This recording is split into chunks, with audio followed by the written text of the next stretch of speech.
I rise in opposition to this package of bills. And I do want to start by saying that I appreciate that I think many of my colleagues on the other side of the aisle are supporting the bills because they're intending to do a good thing. I don't doubt that. But no matter how well-intentioned, these will produce bad results. My colleagues on this side of the aisle have offered a number of reasons why to oppose these bills. They put the best interests of the agency over the best interests of the child. They are discriminatory despite the language added in the substitute. And they violate our state constitution by elevating some religious beliefs above others. But I want to highlight a few more specific concerns. The first is that to my colleagues that prioritize government transparency in responsible government contracting, I am sorely disappointed that this body would reject time and time again simple amendments that would allow clarity to the process. These bills allow for agencies to pick and choose which children they want to accept and which potential parents that they want to service. And they're allowed to do so without any clarity of their rationale. They're allowed to point to 3 types of documents in these bills, but if you walk in and ask for the written policy, the statement of faith, or the other document to which the agency adheres, they can simply tell you no. We would never stand for this in any other government contract, but we're creating a special exemption here.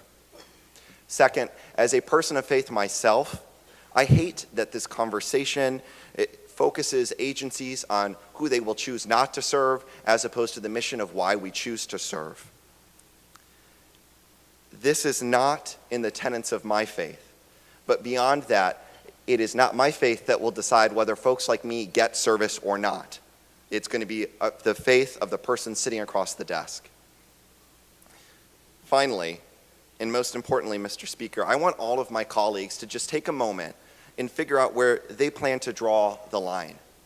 Because restricting adoption and foster services may not seem like it's causing direct harm, although I would argue that the children denied homes and the adults that are humiliated in the process are receiving harm. But the reality is that there is a line that I hope everyone decides upon.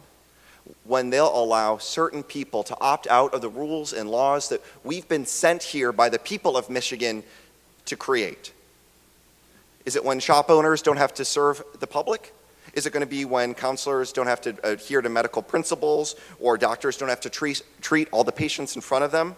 Where's the line that says people must follow the rules that we all agree in our state?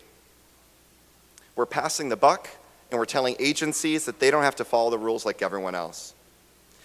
So I close by saying, it can be scary to be gay, bisexual, lesbian, or transgender in the state of Michigan. We were just told that Michigan is #1 in the country for hate crimes.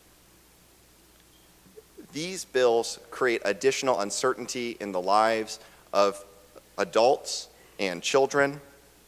They're a bad solution in search of a non-existent problem. And I urge my colleagues to vote no on these bills.